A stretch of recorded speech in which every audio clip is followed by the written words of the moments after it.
반갑습니다. 벌써 12번째 강의가 시작되었습니다. 지난번 강의에서는 교회법의 어원에 대해서 간략하게 말씀을 올렸습니다. 교회법이 이제 우리에게 어떤 의미로 다가오는가 이제 조금 젖었습니다. 지금부터는 이제 교회법의 그 조금 구체적인 내용으로 들어가서 어떤 형태로 교회법이 형성이 되어 있는가, 이제 그 부분을 말씀을 드려야 되겠습니다. 왜냐하면은 이제 지금까지는 어떤 그 외형적인 부분을 다 이렇게 설명을 드렸기 때문에 한꺼풀 벗어서 이제 문을 열고 딱 들어갔더니 그 안에 뭐가 있는가 이제 바라볼 필요가 되어 있습니다.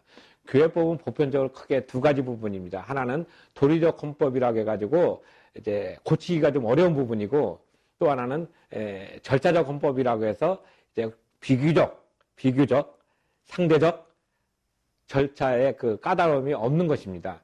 그러니까 우리 헌법에서 기본권이라는 부분을 만약에 개정한다면은 국민투표를 거쳐서 하더라도 그 기본권의 단어 하나하나, 그 다음에 그것의 범위, 이런 모든 것들을 다 생각해서 해야 되기 때문에 아주 어렵습니다, 고치기가. 그러나 어떤 그 통치 기술, 예를 들어서 선거관리위원이나 또는 입법부나 행정부나 사법부는 그 밑에 어떤 그 필요에 따라서, 시대적인 흐름에 따라서 필요하지 않은 부분과 필요한 부분이 있다면 그걸 고칠 수 있는 부분은 많습니다. 한 예를 들어서 1987년 우리나라 헌법이 처음 생겼을 때 가장 잘했다 하는 것은 헌법재판소를 두었다는 것입니다. 그 전에는 헌법재판소가 없었다가 생겨서 지금은 이제 헌법재판소가 헌법을 이제 상당히 이렇게 보완해주면서 완성도를 높게 해주는 것입니다.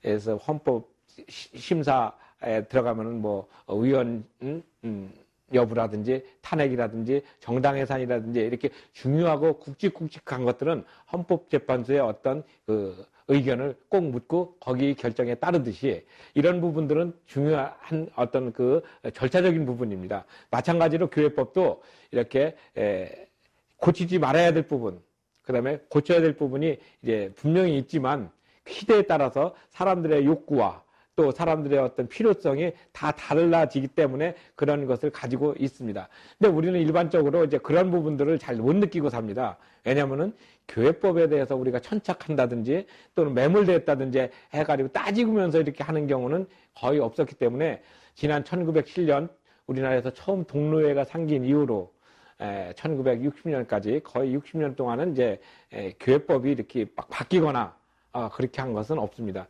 구체적으로 이제 교회법이 조금 이제 바뀌어야 된다, 또는 내용을 보완해야 된다 하는 구분이 이제 나왔던 것은 이제 1990년대부터 그런 움직임이 조금 있다가 이제 2006년도에 이제 대법원 전원 합의체 판결에 의해 가지고 교회가 재산은 어떻다, 그 다음에 신앙의 자유는 어떻다, 또 교회의 본질은 무엇이다 하는 것이 이제 최초로 사법부에 의해서, 그것도 최고 높은 대법원에 의해 가지고 이제 정리를 해준 그 결과로 이제 교회법이 앞으로는 이런 방향으로 가야 되는구나, 또 교회법은 내용이 이렇게 돼서는 안 되고 이런 방향으로 가야 되겠구나 하는 그런 어떤 방향성을 정해준 아주 획기적인 사건입니다.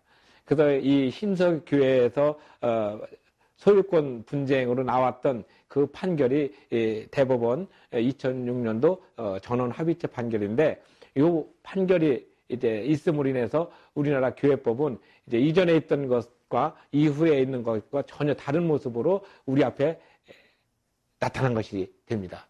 그래서 이 교회법은 우리가 생각하는 교회법의 어떤 느낌과 또 사회에서 생각하는 교회법의 느낌과 또 법에서 생각하는 교회법의 느낌이 다 다릅니다. 왜냐하면 이것은 이제 관점이 다르고 또 그 보는 가치관이 다르기 때문에 우리가 교회법의 내용을 볼 때도 이런 것들을 먼저 선행해서 봐야지 되는데, 우리가 그걸 하지 않고 문자적으로 본다든지 또 지나치게 어떤 그 맥락적으로만 본다면은 정말 문제만 많이 생기고 합의점을 찾을 수가 없습니다. 그래서 제가 2강에서부터 7강까지 얘기했던 어떤 패러다임이나 또 어떤 프레임 또는 포커스, 관점, 이런 것들이 바로 이 교회법을 바라보는 기본적인 틀이 되기 때문에 말씀드렸습니다. 그래서 패러다임 하면은 그 시대 사람들이 공통적으로 가지고 있는 어떤 생각이나 행동 양식을 얘기하지 않았습니까? 그러면은 우리가 1920년대에 교회헌법을 가지고 있었을 때 그때의 어떤 생각과 어떤 정신, 그 다음에 1950년대의 그 생각, 그 다음에 90년대의 생각, 그리고 지금의 생각이 다 다릅니다. 그러나 교회법의 어떤 흐름은 하나라고 있지만 그 하나를 어떤 관점으로 해석하느냐에 따라서 또 새로운 의미로 나타나는 것과 똑같습니다. 그래서 교회법은 이렇게 고치기가 좀 어려운 도리적 헌법이라는 것은 하나님의 법을 얘기하는 것입니다. 한 예를 들어가지고 우리가 이제 10계명을 봤을 때 10계명 1계명부터 4계명 있는 것은 우리가 마음대로 바꿀 수 있습니까? 못 바꿉니다. 그런데 예를 들어서 부모를 공경하라, 또 살인하지 말라, 간음하지 말라, 이 부분은 방법적으로는 어떻게 바꿀 수가 있습니다. 예를 들어서 살인하지 말라. 그런데 의도적으로 살인을 했어요, 이 사람이. 전혀 생각지도 못한 부분에서. 그래서 이스라엘 민족은 무엇을 썼습니까? 도피성을 만들었어요.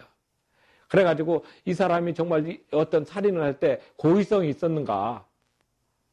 정말 고의성이 없었는데 어떻게 정말 어쩌다 살인하게 되면은 이제 도피성에 가가지고 있어서 거기서 다시 판결을 내려가지고 어떤 방법을 찾았듯이 바로 이런 그 부분.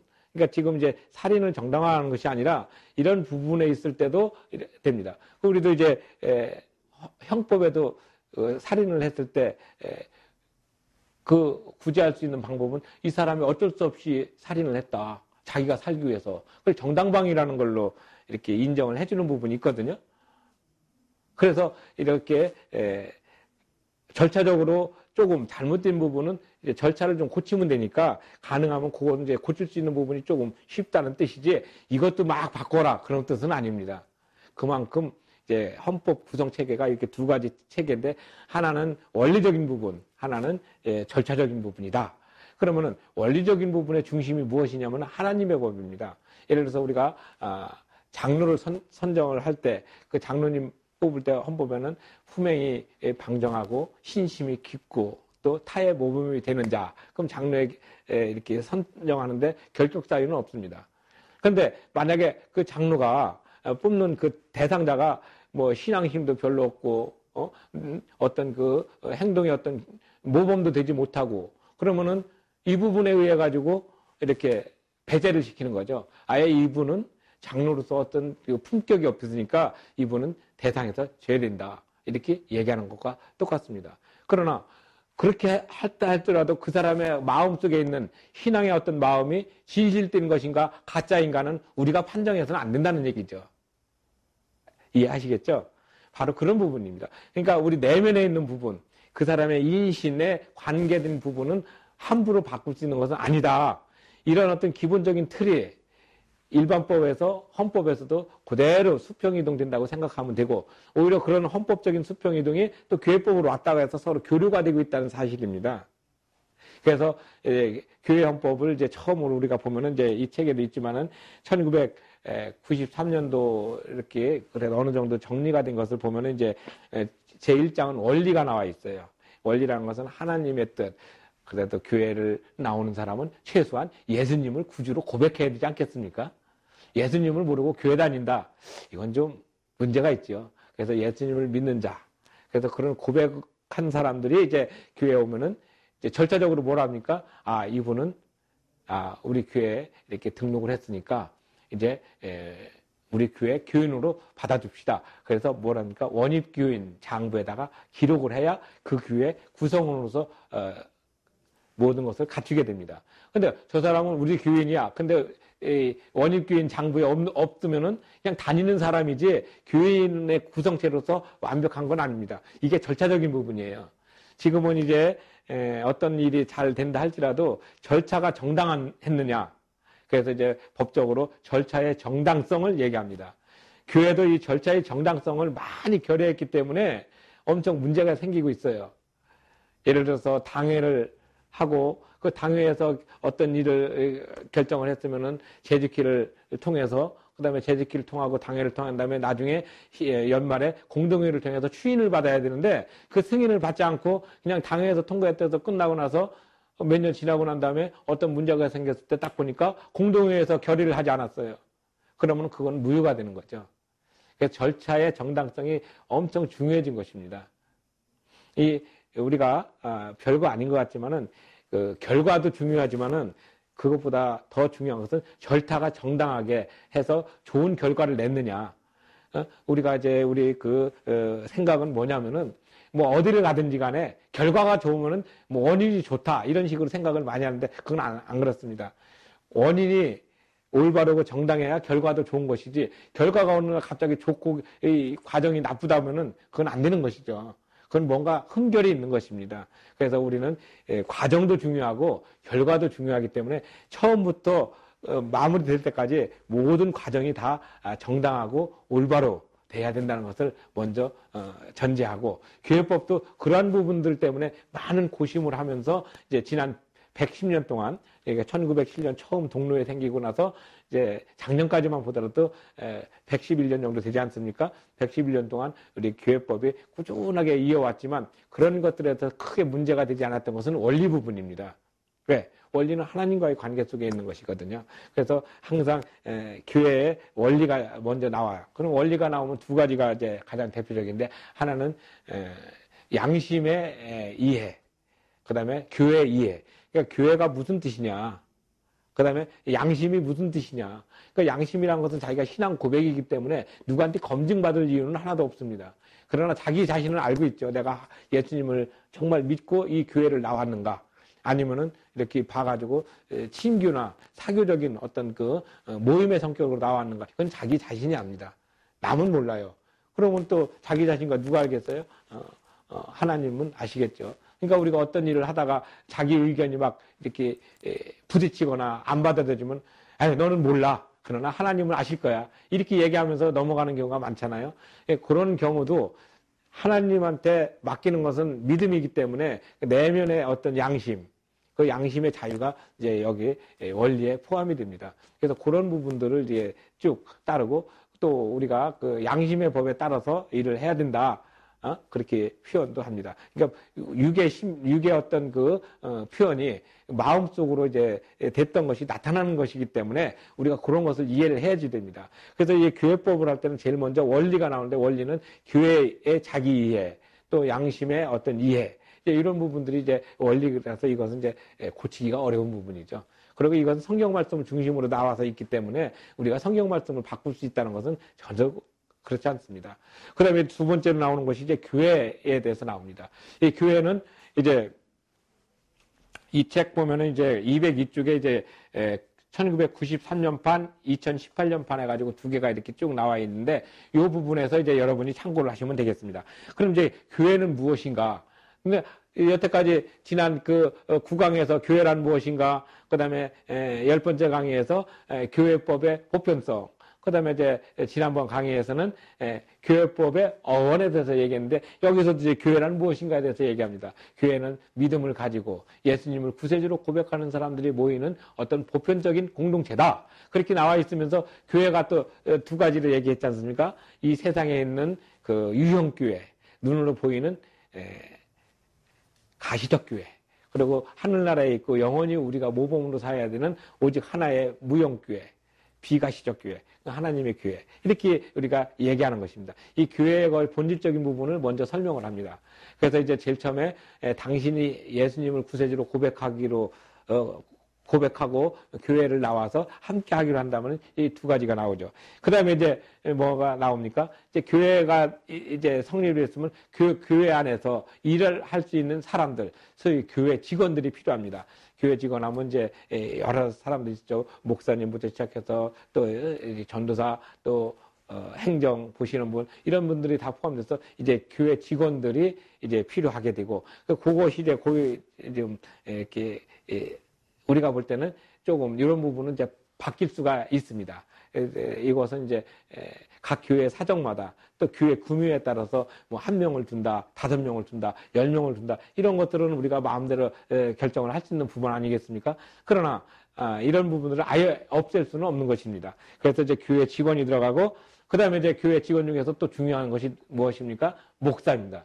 목사는 우리 기독교에서 가장 중요합니다. 왜냐하면 우리 기독교회는 개교의 중심주의이기 때문에 목사님을 중심으로 해서 하나님의 법을 올바로 증거하고 정기적으로 배우고 또 거기에서 어느 정도 지식과 지혜가 있는 그 목사님이 교회를 전체적으로 치리하는 그런 모습으로서 목사의 자격, 그 다음에 목사의 어떤 직무, 이런 것들에서 규정을 해놨습니다.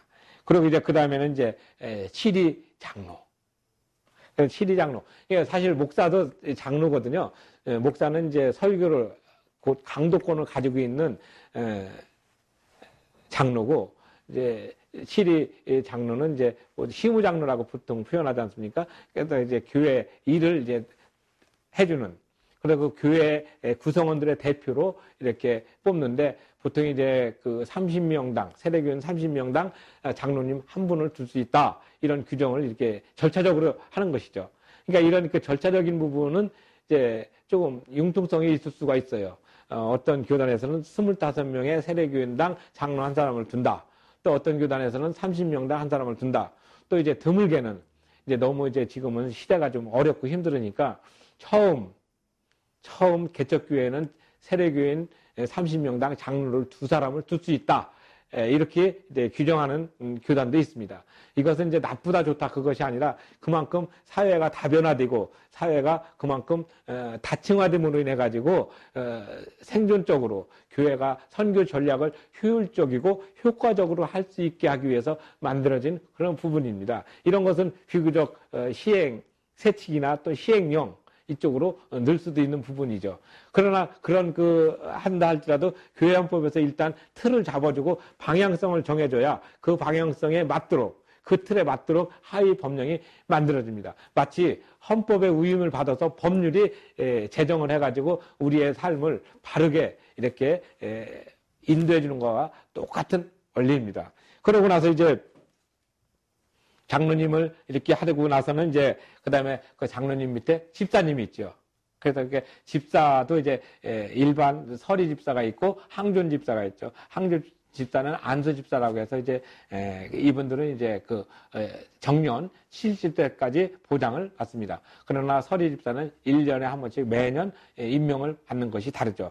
그래서 이제 서리 집사가 한 5년 이상 10년 쭉 돼가지고 교회에 모범이 되고 또 저분은 정말 열심으로 믿음의 본이 되었기 때문에 서리 집사에서 이제 항존 집사로 안수 집사로 장립을 해줘야 되겠다. 그럼 투표를 해가지고 구성원들이 이렇게 직급적인 승급을 해주는 경우가 그렇습니다. 이런 규정을 다 적어놨어요. 그 다음에 또 이제 중요한 것은 이제 사람이 중요했으니까 그 다음 뭐겠습니까? 목사, 장로, 집사 이렇게 중요했으면 그 집사님들이 행하는 예배의식이 있겠죠. 그래서 처음에 전주를 드리고 주기도문을 하고 또 신앙 고백을 하고 찬송가를 부르고 말씀을 읽고 또 말씀을 강론하고 그 다음에 또 우리가 11조를 드리고 그 다음에 또 축도를 받고 이런 모든 것들에 대한 규정, 예배의 어떤 의식을 이렇게 규정을 해놨습니다. 근데 예배의식 규정했는데도 불구하고 예를 들어서 우리가 예수 그리스도의 이름으로 기도합니다. 이것을 중요하게 해야 되는데 이런 걸 빼먹고 뭐 어떤 사람 이름으로 기도한다. 이런 이단도 있었어요. 그런 어떤 모습들을 우리가 할 때는 잘못됐다. 그러니까 이 헌법에서 이런 부분을 정확하게 규정을 해놓는 이유는 하나의 틀이 전체적인 틀에서 어긋나지 않도록 하기 위해서 이런 방향성을 정해놓는 것이 이제 이 교회법의 내용에서 들어가는 중요한 요소입니다. 그 다음에 이제 사람이 이제 움직여서 활동하면 뭐가 필요해요? 이제 당회가 필요합니다. 당회는 이제 시무장로 2사람과 목사님에서 3분이 있으면은 자립교회, 자립당회가 되고 만약에 3분이 안 되면은 미자립교회가 됩니다.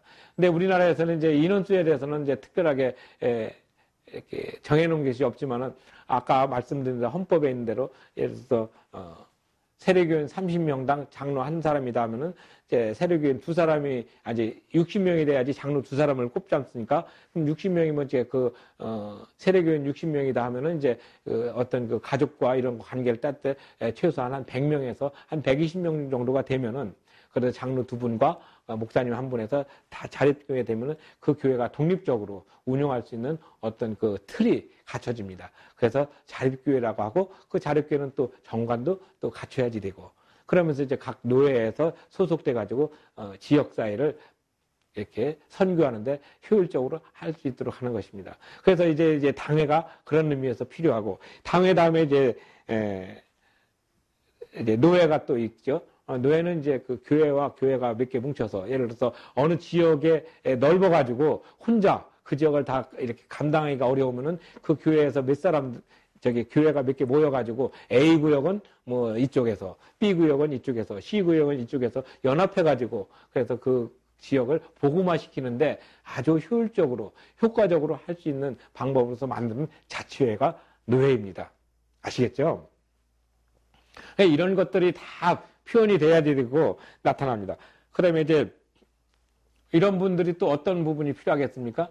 바로 이런 분들이 나오게 될 때는 그 어떤 사람을 뽑느냐는 과정, 그게 바로 이제 선거입니다.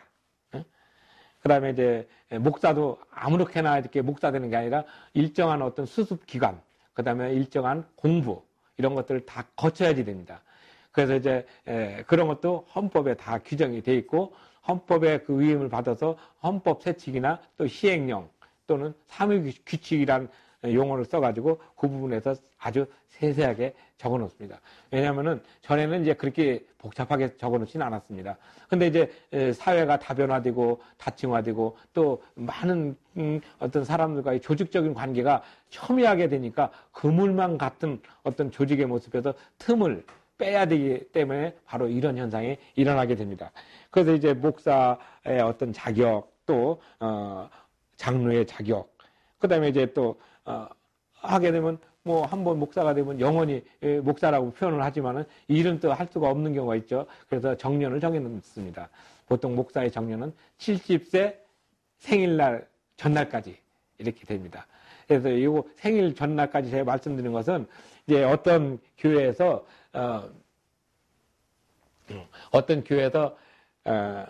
생일 전날이 아니라 그 해, 예를 들어서 제가 이제 5월달이 생일이다. 그러면 5월 1일이 생일이면 4월 30일까지가 목사로서 정년인데 한 8월달이나 9월달까지 목사 일을 했어요. 이 책 이제 202쪽에 보면은 바로 그런 부분들을 정확하게 표현을 했죠. 그러니까 이제 이 목사님이 생일이 5월 1일이었는데 4월 30일까지만 어떤 목사로서의 직무가 인정이 되는데 12월 30일까지 인정되는 걸로 해가지고 권한을 행사했어요. 근데 이게 이제 법원 판결에서 무효로 판결이 났습니다. 왜냐하면 목사는 헌법에 의해서 생일 전날까지 이 사람은 목사의 직무를 행할 수 있지만 생일 지나면 정년퇴임으로 되기 때문에 권한이 없다. 이제 대법원에서 이렇게 판결이 났어요. 얼마나 정교합니까? 우리는 5월달 생일 있으면 그해 말까지, 몇 년도니까, 그 몇 년도 12월 30일 날 끝난다 생각하고서 일반적으로 행했던 어떤 행위가 법원의 판결에 의해서 그 부분이 무효가 됐어요. 그래서 제가 생일을, 그러고 정년을 말씀드린 겁니다. 이처럼 교회법도 이런 부분들이 있기 때문에 이런 것이 지난 1948년 헌법이 제정되고 또 이렇게 공포된 이후부터 1993년까지 부산 영락교에서 일어났던 대법원 판결까지는 별로 그렇게 신경을 많이 안 썼어요. 왜냐하면 가능하면 교회 일은 교회 내에서 처리를 해라. 이런 사인을 줬었는데 이제 이런 부분들이 이제 사람들이 다양한 어떤 의견으로 첨예하게 대립되다 보니까 이게 나타난 거예요. 그러니까 처음에는 좋은 게 좋은 것이고 덕스럽게 좋은 것이고 은혜스럽게 넘어갔던 그런 부분들이 나중에 어떤 절차적인 하자가 생기다 보니까 그때 올바르게 해놓지 않은 것이 결국은 통티가 나서 어떤 행위가 무효가 돼버리고 새롭게 해야지 되는 그런 부분이 생겼단 말입니다. 그래서 이 교회법이란 것이 왜 중요하냐면 이런 세세한 부분까지 정해놓지 않으면은 나중에는 그 세세한 부분의 그 틈새를 가지고서 어떤 하자를 잡을 때는 대책이 없기 때문에 올바로 해야 되는 원인이 그렇게 됩니다. 그리고 이제 또 목사의 어떤 사람의 어떤 그 자격, 또 외국으로 보낸 선교사, 또 여기 있는 대로 어떤 그 교회 내 재직회면 재직회 회장이라든지 또는 청년부는 청년부의 회장이라든지 고등부는 고등부의 회장 또는 성가단은 성가대장 이런 분들에 대한 어떤 선거도 절차적으로 투명해야 된다 이거죠. 예전에는 뭐 선거 안 했습니다.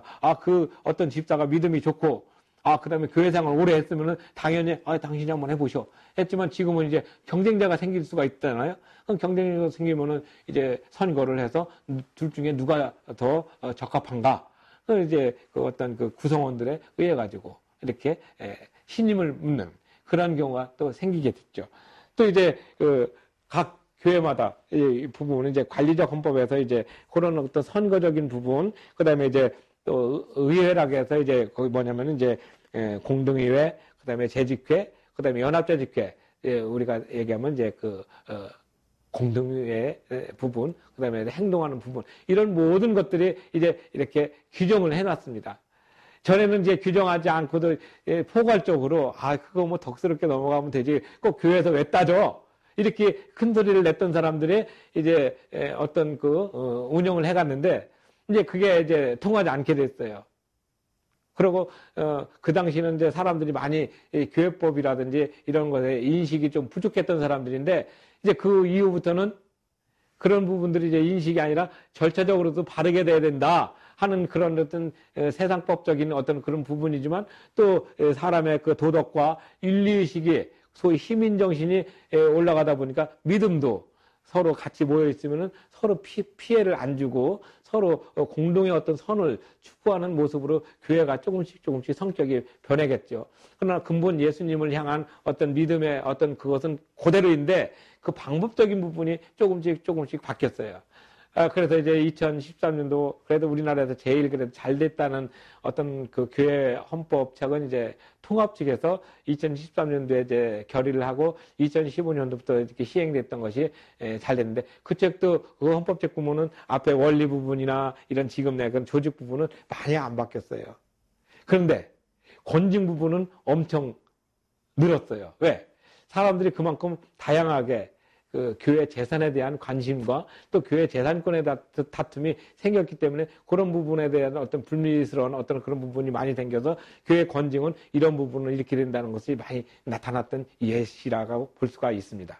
마찬가지로 교회 헌법은 이렇게 내용이 이렇게 관리적인 헌법, 그 다음에 도리적인 헌법 이렇게 나눠져 있고 이 도리적인 헌법은 하나님과의 법이기 때문에 이것은 고치기가 좀 까다롭다.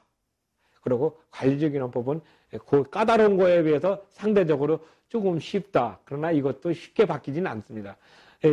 제가 이렇게 연구한 바에 의하면은 110년 정도에 연구된 우리나라 헌법의 그 변천사를 보면은 우리 합동은 거의 변한 게 없어요.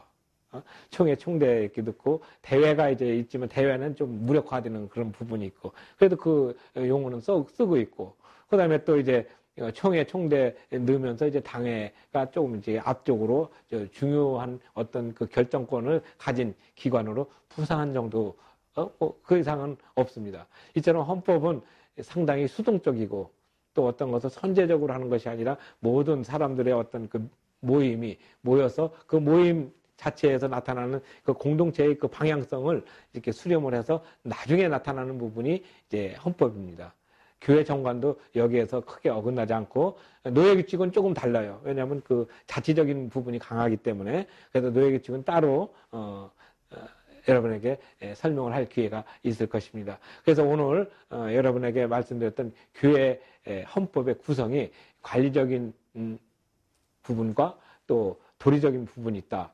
또 이제 관리적인 부분은 이제 절차적인 부분이라고 하고 도리적인 부분은 이제 원리적인 부분이라고 얘기해서 잘 이렇게 수정이 또는 개정이나 또는 새로 만들어서 넣는다는 것이 까다롭다 하는 것은 항상 머릿속에 두시면 됩니다. 마찬가지로 우리나라 헌법도 이렇게 수정을 한다든지 또는 어떤 일을 개정을 한다든지 할 때 이는 국민투표를 거쳐야 하는 그런 부분으로 상당히 중요하고 또 상당히 신중해야 될 그런 필요가 있기 때문에 그렇게 규정을 넣은 것과 똑같습니다. 교회 헌법도 교회 내에서는 가장 기본이 되고 큰 어떤 그 규범을 가지고 있고 모든 것들 방향성과 그 내용과 필요성을 다 이렇게 함축하고 있기 때문에 그 교회 헌법을 고친다는 것은 엄청 힘들고 또 그 헌법을 고치지 않고 그 헌법 대신 이제 시행세칙이나 헌법 세칙 이런 것들을 조금 바꿈으로 인해 가지고 교회헌법의 그 근본 정신을